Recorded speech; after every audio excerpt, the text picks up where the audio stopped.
राधे राधे। आप सबको स्वागत है हमारे चैनल संस्कृति वीडियोस में। पिछली वीडियोस में हमने सुना था धुंधकारी का प्रेत योनि को प्राप्त और उससे मुक्ति की कहानी। अब सुनेंगे षष्ठ अध्याय सप्ताह यज्ञ की विधि। श्री सनकादि कहते हैं, नारद जी, अब हम आपको सप्ताह विधि बताते हैं। यह विधि प्रायतः लोगों की सहायता और धन से साध्य कही गई है। पहले तो यत्नपूर्वक ज्योतिषों को बुलाकर मुहूर्त पूछना चाहिए तथा विवाह के लिए जिस प्रकार धन का संप्रबंध किया जाता है उसी प्रकार ही धन का व्यवस्था इसके लिए करनी चाहिए। कथा आरंभ करने में भाद्रपद, आश्विन, कार्तिक, मार्गशीर, आषाढ़ और श्रावण से 6 महीने श्रोताओं के लिए मौखिक प्राप्ति के कारण है। देवर्षि 3 महीनों में भी भद्रा, व्यतिपात आदि कुयोगों के सर्वथा त्याग देना चाहिए तथा दूसरे लोगों जो उत्साही हों उन्हें अपना सहायक बना लेना चाहिए। फिर प्रयत्न करके देश देशांतरों में यह संवाद भेजना चाहिए कि यहाँ कथा होगी। सब लोगों को सपरिवार पधारना चाहिए। जो स्त्री और शूद्रादि भगवत कथा एवं संकीर्तन से दूर पड़ गए हैं उनको भी सूचना हो जाए, ऐसा प्रबंध करना चाहिए। देश देश में जो विरक्त वैष्णव और हरिकीर्तन के प्रेमी हैं उनके पास निमंत्रण पत्र अवश्य भेजें, जिसे उसे लिखने की विधि इस प्रकार बताई गई है। महानुभावों, यहाँ 7 दिनों की सप्तऋषियों का बड़ा दुर्लभ समागम होगा और अपूर्व रसमयी श्रीमद् भगवत की कथा होगी। आप लोग भगवत रस के रसिक हैं, अतः श्री भगवत मृत का पान करने के लिए प्रेमपूर्वक शीघ्र ही पधारने की कृपा करें। यदि आपको विशेष अवकाश ना हो तो भी 1 दिन के लिए तो अवश्य ही कृपा करनी चाहिए, क्योंकि यहाँ का तो एक क्षण भी अत्यंत दुर्लभ है। इस प्रकार विनयपूर्वक उन्हें निमंत्रित करें और जो लोग आए उनके लिए यथोचित निवास स्थान का प्रबंध करें। कथा का श्रवण किसी तीर्थ में, वन में अथवा अपने घर पर भी अच्छा माना गया है, जहाँ लंबा चौड़ा मैदान हो। कहीं कथा स्थल रखनी चाहिए। भूमि का शोधन, मार्जन और लेपन करके रंग बिरंगी धातुओं से चौक पूरें। घर की सारी सामग्री उठाकर एक कोने में रख दें। 5 दिन पहले से ही प्रयत्नपूर्वक बहुत से बिछाने का वस्त्र एकत्र कर लें तथा केले के खंभों का सुशोभित एक ऊंचा मंडप तैयार कराएं। उसे सब और फल, पुष्प, पत्र और चांदुए से अलंकृत करें तथा चारों ओर झिड़ियाँ लगाकर तरह तरह के सामानों से सजा दें। उस मंडप में ऊंच ऊंचाइयों पर 7 विशाल लोगों की कल्पना करें और उन्हें विरक्त ब्राह्मणों को बुलाकर बैठाएं। आगे की ओर उनके लिए वहाँ पथोचित आसन तैयार रखें। उनके पीछे भक्तों के लिए भी एक दिव्य सिंहासन प्रबंध करें। यदि वक्ता का मुख्य उत्तरी ओर रहे तो श्रोता भक्तिपूर्वक बैठें और यदि वक्ता पूर्वाभिमुखी रहें तो श्रोता को उत्तर की ओर मुख करके बैठना चाहिए अथवा वक्ता और श्रोता के पूर्वमुख होकर बैठना चाहिए। देश काल आदि के जानने वाले महानुभावों ने श्रोता के लिए ऐसा ही नियम बनाया है। जो वेद शास्त्र स्पष्ट व्याख्या करने में समर्थ है, तरह तरह के दृष्टांत दे सकता हो तथा विवेकी और अत्यंत निस्पृह हो, ऐसे विरक्त और विष्णु भक्त ब्राह्मणों को वक्ता बनाना चाहिए। श्रीमद् भागवत के प्रवचन में ऐसे लोगों को नियुक्त नहीं करना चाहिए जो पंडित होने पर भी उनके धर्मों का चक्कर में पड़े हुए स्त्री, लंपट एवं पाखंड के प्रचारक हैं।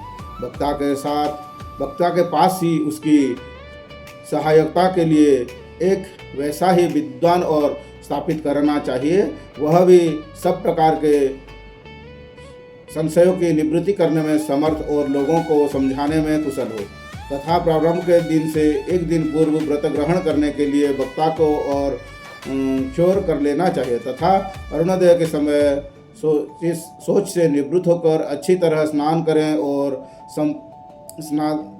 संध्या दी अपने नित्य कर्मों को संक्षेप से समाप्त करके कथा के विज्ञों की निवृत्ति के लिए गणेश जी की पूजन करें। तदंतर पितृगणों का तर्पण कर पूर्व पापों की शुद्धि के लिए प्रायश्चित करें और एक मंडल बनाकर उससे श्री हरि का स्थापन करें।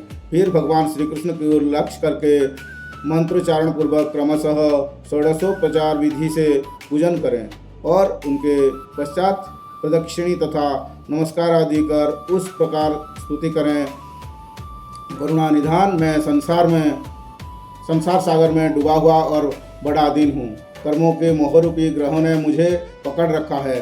आप इस संसार सागर से मेरा उद्धार कीजिए। इसके पश्चात धूप दीप आदि सामग्रियों से श्रीमद् भागवत की भी बड़ी उत्साह और भक्तिपूर्वक विधि विधान से पूजा करें। फिर पुस्तक के आगे नारियल रखकर नमस्कार करें और प्रसन्न चित्त से इस प्रकार स्तुति करें। श्रीमद् भगवत को रूप में आप साक्षात श्री कृष्ण चंद्र ही विराजमान हैं। नाथ मैंने भवसागर से छुटकारा पाने के लिए आपकी शरण ली है। मेरा यह मनोरथ आप बिना किसी विघ्न बाधा के संगोपांग पूरा करें कि सब मैं आपका दास हूँ। इस प्रकार तीन वचन कहकर फिर भक्त को पूजन करें। उससे सुंदर वस्त्राभूषण से विभूषित करें और फिर पूजा के पश्चात उसकी इस प्रकार स्तुति करें। सुख स्वरूप भगवान आप समझाने की कला में कुशल और सब शास्त्रों में पारंगत हैं। कृपया इस कथा के प्रकाशित करके मेरा अज्ञान दूर करें। फिर अपने कल्याण के लिए प्रसन्नतापूर्वक उसके सामने नियम ग्रहण करें और 7 दिन तक यथाशक्ति उसका पालन करें। कथा में विघ्न ना हो इसके लिए 5 ब्राह्मणों को और वर्ण करें। वे द्वादशाक्षर मंत्र द्वारा भगवान के नाम को जप करें। फिर ब्राह्मण अन्य विष्णु भक्त एवं कीर्तन करने वालों को नमस्कार करके उनकी पूजा करें और उनका आज्ञा पाकर स्वयं भी आसन पर बैठ जाएं। जो पुरुष लोक संपत्ति धन घर और पुत्र आदि के चिंता छोड़कर शुद्ध चित्त से केवल कथा में ही ध्यान रखता है उसे इसके श्रवण का उत्तम फल मिलता है। बुद्धिमान वक्ता को चाहिए कि सूर्योदय से कथा आरंभ करके 3:30 प्रहर तक मध्यम स्वर से अच्छी तरह कथा वाचें। दोपहर के समय 2 घड़ी का कथा बंद रखें। उस समय कथा के प्रसंग के अनुसार वैष्णवों को भगवान का गुणों का कीर्तन करना चाहिए। व्यर्थ बात नहीं करनी चाहिए। कथा के समय मल मूत्र के वेगों को काबू में रखने के लिए अल्पाहार सुखकारी होता है। इसीलिए श्रोता केवल एक ही समय हविषान्न भोजन करें। यदि शक्ति हो तो 7 दिन निराहार रहकर कथा सुनें अथवा केवल घी या दूध पीकर सुखपूर्वक श्रवण करें अथवा फलाहार या एक समय ही भोजन करें। जिससे जैसा नियम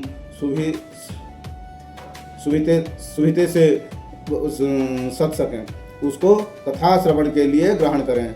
मैं तो उपवास की अपेक्षा भोजन करना अच्छा समझता हूँ। यदि वह कथा श्रवण सहायक हो, यदि उपवास से श्रवण में बाधा पहुँचती हो तो वह सभी काम का नहीं। नारद जी नियम से सप्ताह सुनने वाले पुरुषों को नियम सुनिए। विष्णु भक्त दीक्षा से रहित पुरुष कथा श्रवण के अधिकारी नहीं हैं। जो पुरुष नियम से कथा सुने उसे ब्रह्मचर्य से रहना भूमि पर सोना और नित्य प्रति कथा समाप्त होने पर पत्तल में भोजन करना चाहिए। दाल मधु तेल गरिष्ठ अन्न भावादूषित पदार्थ और बासी अन्न इसका उसे सर्वदा ही त्याग करना चाहिए। काम क्रोध मद नमान मत्सर लोभ दंभ और मोह का द्वेष का तो अपने पास ही नहीं पटकने देना चाहिए। वह वेद वैष्णव ब्राह्मण गुरु गो सेवक तथा स्त्री राज और महापुरुषों के निंदा से बचे। नियमों से कथा सुनने वाले पुरुषों के रजस्वल स्त्री अन्य अंतज म्लेच्छ पतित गायत्रीहीन द्विज ब्राह्मण से द्वेष करने वाले तथा वेद का नाम मानने वाले पुरुषों से बात नहीं करनी चाहिए। सर्वदा सत्य सोच दया मौन सरलता विनय और उदारता का बर्ताव करना चाहिए। धनहीन क्षय रोगी किसी अन्य रोग से पीड़ित भाग्यहीन पापी पुत्रहीन और सुमुक्ष भी यह कथा श्रवण करें। जिस स्त्री का राज दर्शन रुक गया हो जिसके एक ही संतान होकर रह गई हो वो बांझ हो, जिसकी संतान होकर मर जाती हो अथवा जिसका गर्भ गिर जाता हो वह प्रयत्नपूर्वक इस कथा को सुने। ये सब यदि विधिवत कथा सुने तो उन्हें अक्षय फल की प्राप्त हो सकती है। यह अत्युत्तम दिव्य कथा करोड़ों यज्ञों को फल देने वाली है। इस प्रकार इस व्रत की विधियों को पालन करने के फिर उद्यापन करें। जिन्हें इसके विशेष फल की इच्छा हो वो जन्माष्टमी व्रत के समान ही इस कथा व्रत का उद्यापन करें। किंतु जो भगवान के अकिंचन भक्त हैं उनके लिए उद्यापन का कोई आग्रह नहीं है। वो श्रवण से ही पवित्र हैं, क्योंकि वे तो निष्काम भगवत वक्ता हैं। इस प्रकार जब सप्ताह यज्ञ समाप्त हो जाए तब श्रोताओं को अत्यंत भक्तिपूर्वक पुस्तक और वक्ता की पूजा करनी चाहिए। फिर वक्ता श्रोताओं को प्रसाद, तुलसी और प्रसादी मालाएं दें तथा सब लोग मृदंग और झांझ की मनोहर ध्वनि से तुरंत कीर्तन करें। जय जयकार, नमस्कार और शंख ध्वनि का घोष कराए तथा ब्राह्मण और चयकों के धन और अन्न दें। श्रोता विरक्त हो तो कर्म की शांति के लिए दूसरे दिन गीता पाठ करें। गृहस्थ हो तो हवन करें। इस हवन में 10 मस्त धन का एक श्लोक पढ़कर विधिपूर्वक खीर, मधु, दूध, तिल और अन्न आदि सामग्रियों से आहुति दें अथवा एकाग्र चित्त से गायत्री मंत्र द्वारा हवन करें, क्योंकि तत्वतः यह महापुराण गायत्री स्वरूप ही है।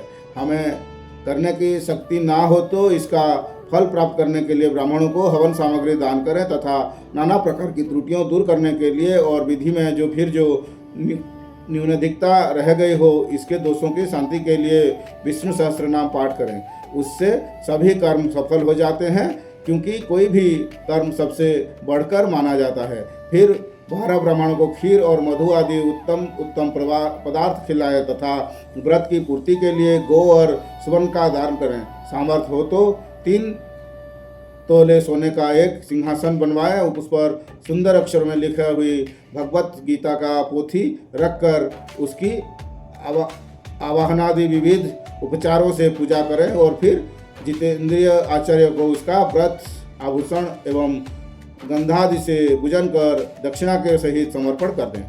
ये क्यों करने से वह बुद्धिमान दाता जन्म मरण के बंधनों से मुक्त हो जाता है। यह सप्ताह पारायण की विधि सब पापों को निवृत्त करने वाला है। इसका इस प्रकार ठीक पालन करने से यह मंगलमय भगवत पुराण अभीष्ट फल प्रदान करता है तथा अर्थ, धर्म, काम और मोक्ष चारों की प्राप्ति साधना हो जाता है। इसमें संदेह नहीं।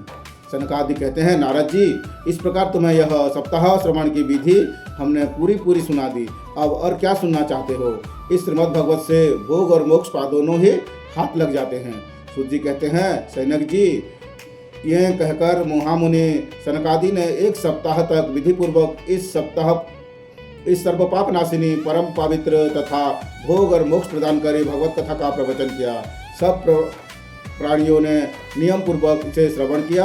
इसके पश्चात उन्होंने विधिपूर्वक भगवान पुरुषोत्तम की स्तुति की।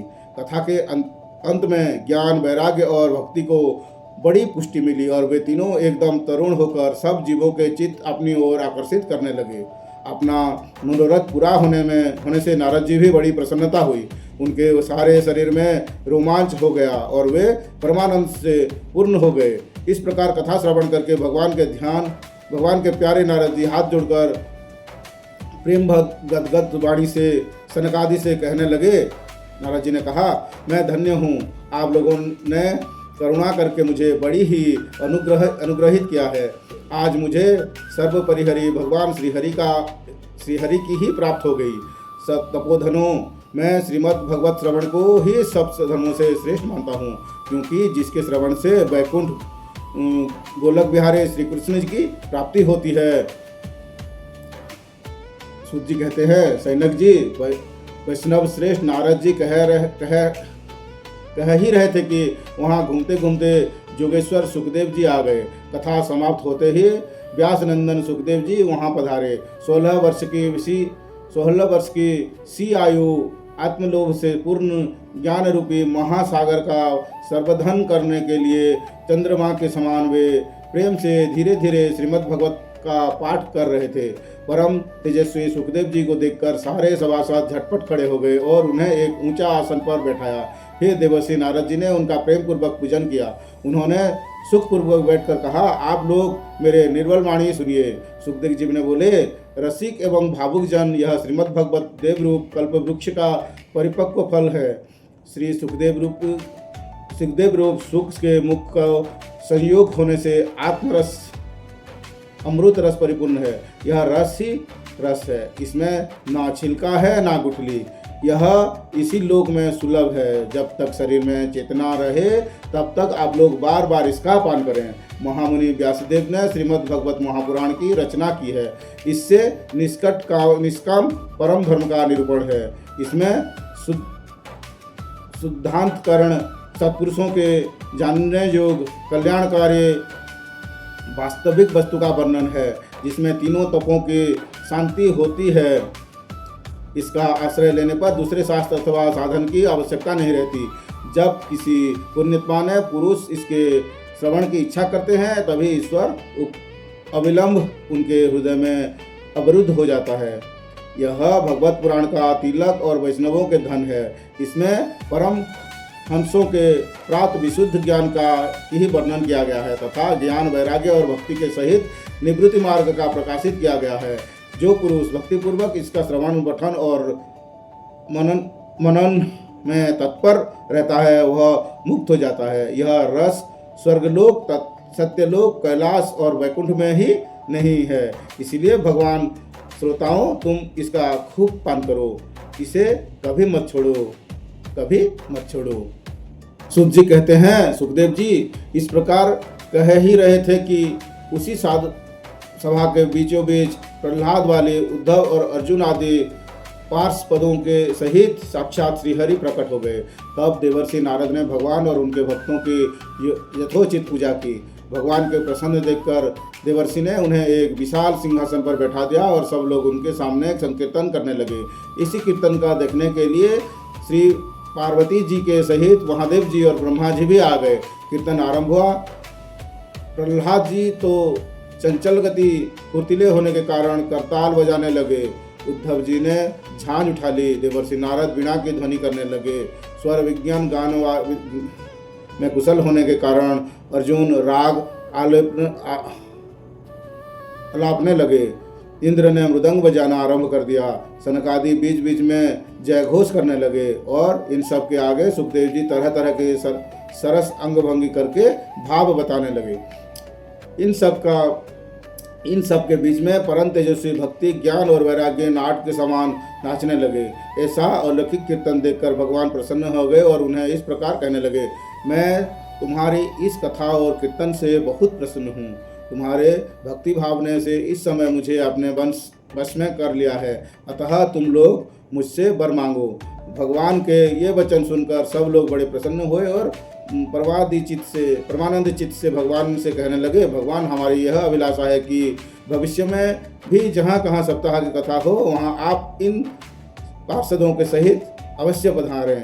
हमारा यह मनोरथ पूर्ण कर दीजिए। भगवान तथास्तु कहकर अंतर्ध्यान हो गए। इसके पश्चात नारद जी ने भगवान तथा उनके पार्षदों को चरणों को लक्ष्य करके प्रणाम किया और फिर सुखदेव जी आदि तपस्वियों के भी नमस्कार किया। कथामृत का पान करने से सब लोगों को बड़ी ही आनंद हुआ। उनका सारा मोह नष्ट हो गया। फिर वे सब लोग अपने अपने स्थान को चले गए। इस समय सुखदेव जी ने भक्ति को उसके पुत्र सहित अपने शस्त्र में स्थापित कर दिया। इससे भगवत का सेवन करने से श्रीहरि वैष्णवों के हृदय में आ विराजते हैं। जो लोग दरिद्र के दुख ज्वर की ज्वाला में दग्ध हो रहे हैं, जिन्हें माया पिशाची ने रोंद डाला है तथा जो संसार समुद्र में डूब रहे हैं, उनका कल्याण करने के लिए श्रीमद् भगवत सिंहनाद कर रहा है।